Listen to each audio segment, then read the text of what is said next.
Je pense que oui, Nelly. D'abord, ce qu'on peut commencer par constater, c'est que ces fameuses valeurs-là, elles sont partout présentes chez tous les protagonistes de cette affaire. Explicitement, d'abord, Jean-Luc Mélenchon, il en a appelé aux macronistes. Il a dit ressaisissez-vous au nom des valeurs de la République. De la même façon, on parlait de l'aile gauche de la Macronie, là, mais Sacha Houlié... alors, il n'a pas exactement utilisé le mot valeur, il a dit l'ADN du système politique. Bon, le système politique, c'est la République, donc on a bien compris ce dont il s'agissait. Aurélien Rousseau qui démissionne, il le fait parce que le texte porte atteinte, dit-il, touche aux murs porteurs. Les murs porteurs de quoi ? De la République. Et quel est le ciment, si ce n'est ses valeurs ? Elisabeth Borne elle-même disait un texte efficace, parlant du texte Darmanin, un texte efficace et conforme aux valeurs républicaines. Ça c'était avant.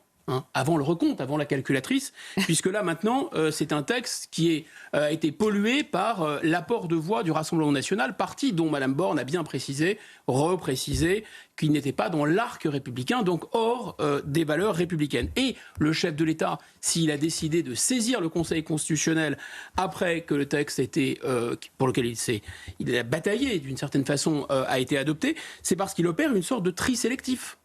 C'est un tri sélectif avec les voix qui sont polluées et les voix qui sont pas polluées. Il y a des voix qui sont radioactives. Voilà, les voix qui ne sont pas conformes au canon républicain décrété par le chef de l'État lui-même. Donc, il fait même le tri. Il va même jusqu'à faire le tri entre les députés, certains députés qui sont républicains et d'autres députés qui sont hors du champ républicain. Donc, si on récapitule pour comprendre ces valeurs républicaines, pour essayer de cerner notre sujet, on va dire que son contraire, d'après ce qu'on peut comprendre, parce que c'est assez confus, ça se mélange beaucoup dans la tête de ces gens-là, comme dirait le président de la République. Donc son contraire aux valeurs républicaines, quoi ? D'abord, toute volonté de stopper net l'immigration. Ça, c'est absolument contraire aux valeurs républicaines. Pas bien. Voilà. Le Rassemblement national reconquête tous les partis qui veulent stopper l'immigration. Pas bien. Pas républicain. Tous ceux qui voudraient conditionner, lier des droits sociaux, par exemple, comme l'APL, à la citoyenneté, pas bien, pas républicain. Voilà, donc qu'est-ce que c'est que ces valeurs républicaines ? En fait, c'est des valeurs universalistes, c'est des valeurs humanistes, mais peut-être même humanitaires, pourquoi pas. Et ça ressemble quand même à une ceinture de chasteté pour éviter le retour des heures les plus sombres, etc. etc. C'est la machine à voyager le temps en arrière. Oui. Enfin, il faut pas qu'on retourne en arrière.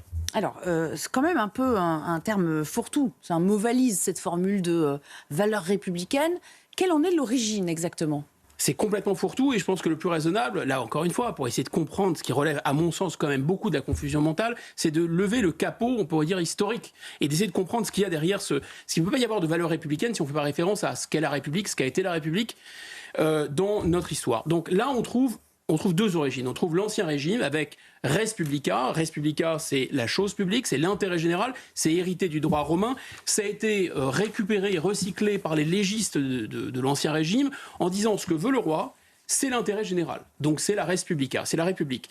Et donc ça s'impose aux intérêts particuliers, aux intérêts des seigneurs, aux intérêts des paysans, aux intérêts de l'Église catholique romaine, aux intérêts des puissances étrangères et notamment aux intérêts des juges.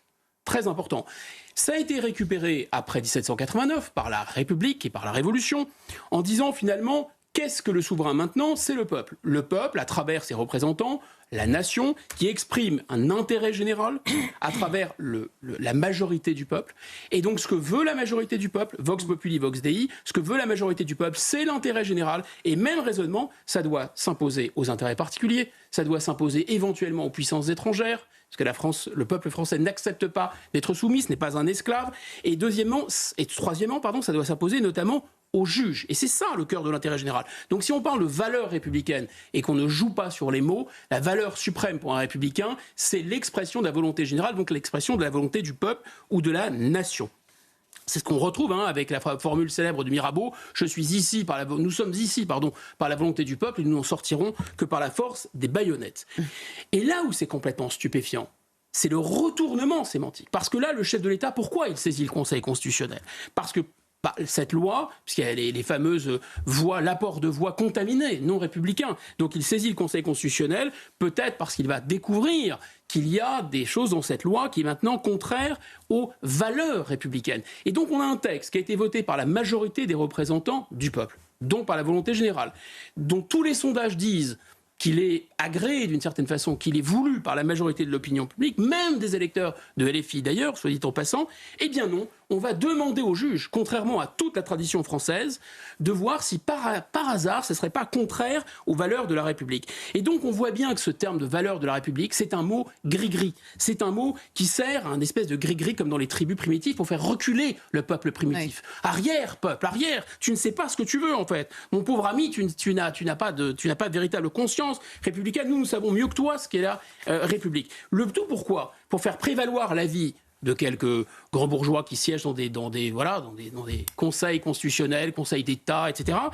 Donc cette poignée de gens, d'individus particuliers, ils savent mieux que le peuple ce que veut le peuple, hein, et surtout, évidemment, la force des traités. Et là où on voit la prédominance de l'intérêt particulier au nom des juges, au nom des traités, donc contraire à tout ce qu'a fait la République française, pour faire prévaloir le droit d'un individu étranger, c'est par exemple avec l'affaire de l'Ouzbek. Donc on a le Conseil d'État qui dit qu'il faut faire revenir cet Ouzbek aux frais du contribuable parce que l'intérêt individuel de cet Ouzbek est plus important que la sécurité de tout le peuple français. Oui. Voilà, c'est ça les valeurs républicaines. Donc c'est la négation la plus radicale de la République. C'est un désherbant républicain.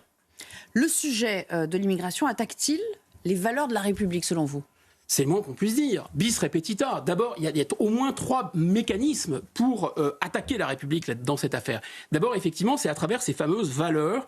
Pourquoi ? Parce que là, on voit que grâce à ce subterfuge, grâce à cette espèce de pseudo-culpabilité, on arrive à faire quoi ? On arrive à ce qu'une minorité politique impose ses vues à la majorité politique. On voit aussi que ça permet aux juges de bloquer ce que veut le peuple. Voire même, on demande aux juges d'empêcher, d'ailleurs, un référendum. On l'avait vu sur l'affaire, par exemple, des retraites, mais on le verrait de la même façon sur l'affaire de l'immigration, c'est sûr.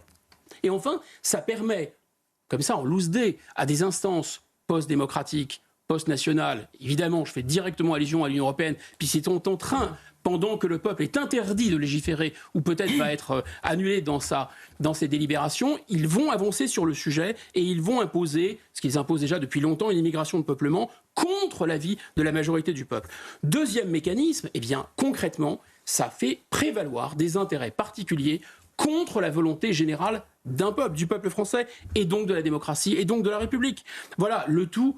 C'est fantastique, au nom des valeurs de la République. Ça veut dire que les étrangers et leurs familles peuvent s'installer chez nous, c'est leur bon plaisir individuel, même si la majorité et les élus veulent le contraire. Ça veut dire que les entreprises, cet état des intérêts particuliers, on faisait allusion au MEDEF, ces intérêts économiques privés vont prévaloir sur l'intérêt général et l'intérêt commun. Et enfin, c'est la conclusion.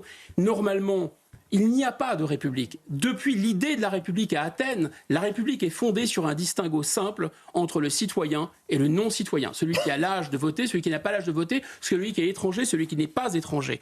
Et donc on voit bien que cette idée de détacher la République de la citoyenneté, c'est vraiment la mise à bas de la République. Cette idée de valeur républicaine, je répète, c'est une destruction en règle de la République. Et donc c'est quand la chose manque, la conclusion, que le mot apparaît, disait Monterland. C'est ce qu'on peut constater avec ces fameuses valeurs de la République.